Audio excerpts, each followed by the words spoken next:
Good morning, ladies and gentlemen. The Committee on Legislative Oversight is now in session. There is no need for the presence of a quorum this morning because this is a informational hearing on Resolution 110313, resolution authorizing City Council's Legislative Oversight Committee to hold public hearings on immigration reform and the Pennsylvania Compact. Good morning, Mr. Negrin. Before we get started, Councilwoman Blackwell, you had said you wanted to make a few remarks.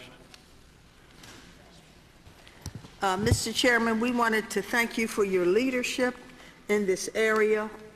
So many of the people from the panel that we work with, and Chairman Stan Straughter from the Mayor's Commission on African and Caribbean Immigrant Affairs, and many people who are here from the Commission.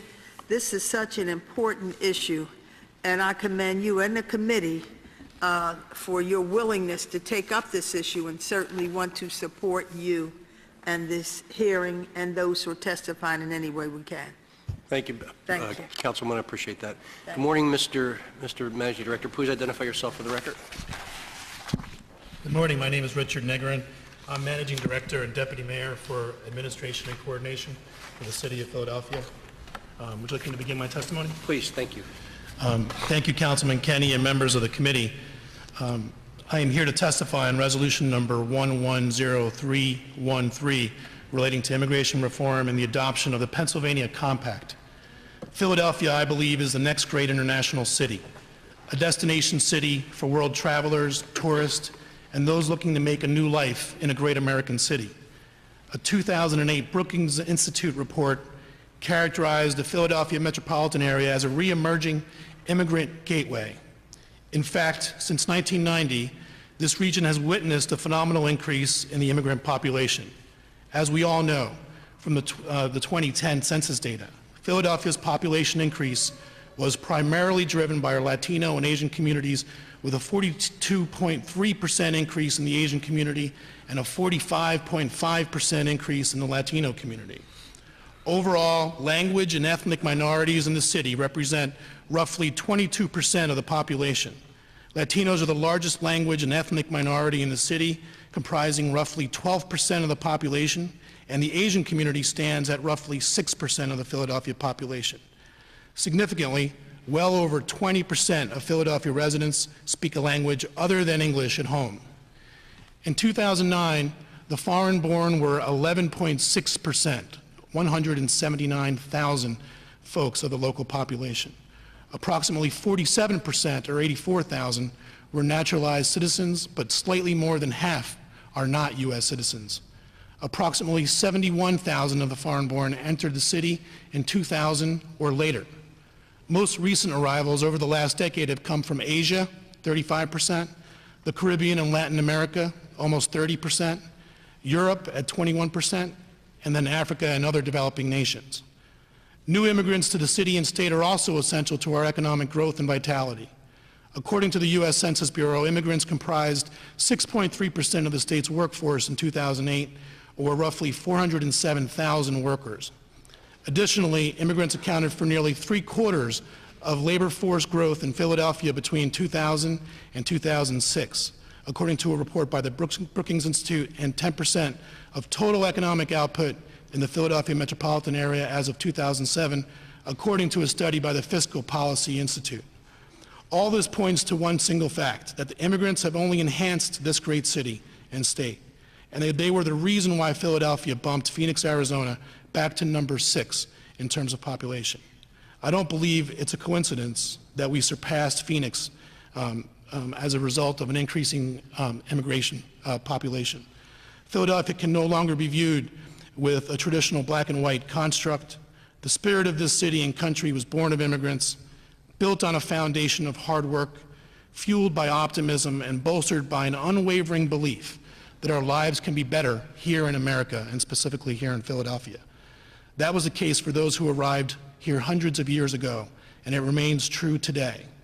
As the son of Cuban immigrants, I can personally attest to the dream of a better life in America. My parents were hoping to provide me with a better life in this country, with freedoms, opportunities to become educated.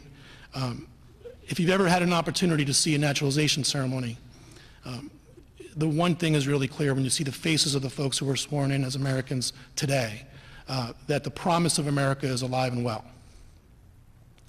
Since the beginning of this administration, Mayor Nutter has emphasized the important roles that immigrants play in the city. In 2008, he signed Executive Order 9-08, ensuring access to city programs for limited English proficient residents.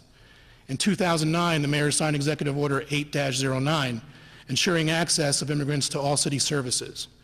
In addition to establishing these executive orders, the mayor also established an Office of Multicultural Affairs under Izzy Colon and reinstated the Commission on Asian American Affairs, a number of whose members are here today. He has made it clear that immigrants are vital to the economic and cultural growth of Philadelphia and the region. As managing director and deputy mayor, our mayor has asked me to ensure that all city agencies are welcoming and able to respond to our growing ethnic population. To this end, Global Philadelphia, the city's language access program, overseen by Assistant Managing Director next to me, David Torres, is coordinated through my office. Global Philadelphia's primary focus is the building of sustainable infrastructure within and across departments to ensure meaningful access to city services for all Philadelphians so that English language proficiency is never a barrier to city services. Through interpretation and translation resources, Philadelphians can interact with any city agency in their preferred language. As I often say, which is one of David's mottos for Global Philadelphia, in Philadelphia, we speak your language. Additionally, in the past year, we have begun implementing cultural sensitivity training for frontline city staff. To date, over 150 staff members have been trained. That was a priority of mine because I believe that in order for you to fully understand the importance of the language component and to utilize our language services, you needed to have the cultural sensitivity to understand why they're important. Despite our ongoing efforts in the recent past, immigrants have been the target of negative stereotypes and attacks across the state.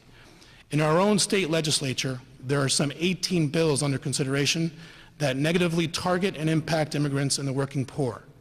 HB 738, HB 798, for example, impose immigration-related requirements on local law enforcement officers.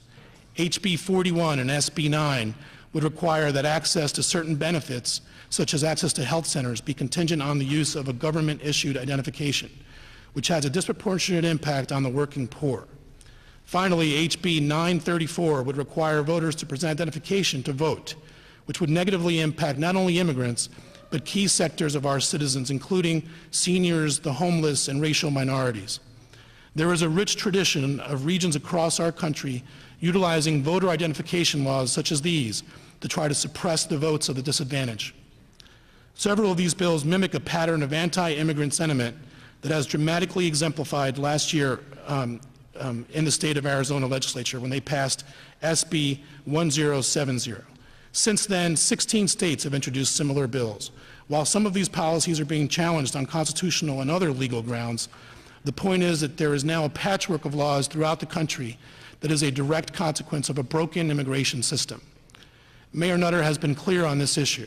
The mayor has and continues to be committed to working with our congressional delegation and national leaders to support the enactment of national immigration reform legislation that is fair and treats working families with dignity. The mayor encourages proposals that focus immigrant enforcement efforts on genuine security threats and violent criminals, that makes it easier for children of legal and undocumented residents to become permanent residents, and allows those children access to federal student loan and grant programs such as the DREAM Act, to reform visa programs so that they keep families together, protecting workers' rights, and ensuring that future immigration is regulated and controlled rather than illegal and chaotic, and to increase the number of visas available each year for skilled workers.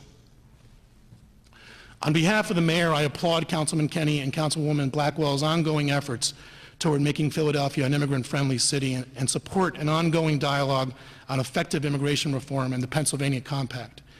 The mayor is also very supportive. In fact, to substantiate his support, the mayor enthusiastically agreed to sign onto the Pennsylvania Compact, and he urges all other Pennsylvania mayors to do the same. In closing, one thing is clear. If we are to continue our ascent as one of America's great destination cities, we must welcome those coming from a broad cross-section of the world to help comprise our very diverse Philadelphia mosaic. If we want to showcase our great city by hosting a World Cup, an Olympics, or other significant national and international event, it is imperative that we present ourselves to the world as a truly great international city. Thank you for the opportunity to testify. I look forward to any questions. Thank you very much. Mr. Torres, do you have anything to add, or you're just here for information purposes? I'm just here for information purposes. Great.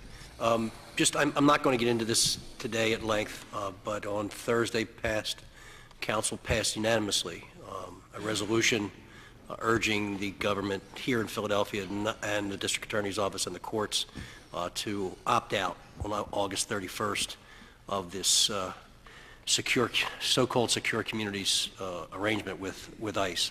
I'm not looking for your formal position on this. I'm urging you, as the representative of the government here today, to continue to press that issue, that it is so un-American and so unconscionable, the way our own government treats people, human beings, in the guise of Homeland Security, which is a total disconnect relative to who the people that they're in many ways rounding up and sending out of the country. So again, I don't think you're in a position today to answer that, to make a statement on that, but I would urge you to continue to press the mayor and whoever else in the government you need to talk to let them see that this particular agreement has been a disaster for Philadelphia and for other major cities and states in the country.